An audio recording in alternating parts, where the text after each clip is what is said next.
Ito naman yung spring rolls.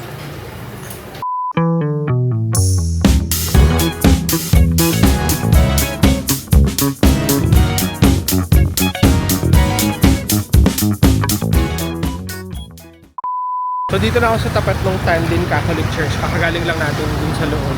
And ang sabi, meron daw masarap na restaurant dito. Punta natin, Bancheo. Parang few blocks away lang. So lalakad na ako punta doon. Ayun yung church, thank you. So yun guys, yun yung menu nila. Parang ito yata yung specialty nila. Yan, may laman yung shrimp and pork. Mga rolls. Noodles. Barbecue. So dito tayo. Try natin to. Tsaka spring rolls. Order na tayo. And this one. We have 5 rolls only. Okay. Yes, spring rolls, 5 rolls. Dumating na guys. Ito yung parang omelette nila plus spring rolls.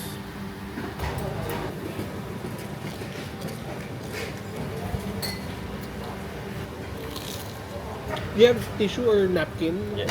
Thank you. Ito naman yung spring rolls.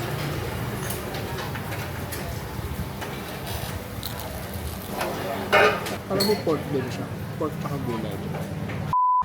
So total nung kinain ko is 241,000. Around 500 plus pesos. Carry na. Medyo mas mahal lang siya ng konti lang kung sa mga iba. Tapos parang ang specialty pala nila, hindi pala yung parang shrimp and pork. Meron pala silang crab. Parang hindi ko nakita sa menu. Yun yun.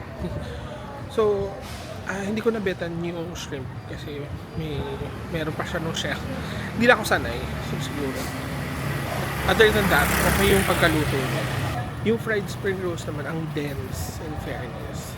Hindi ko alam kung gusto ko ba yung ganun ka-dense, but dense siya. So that's it.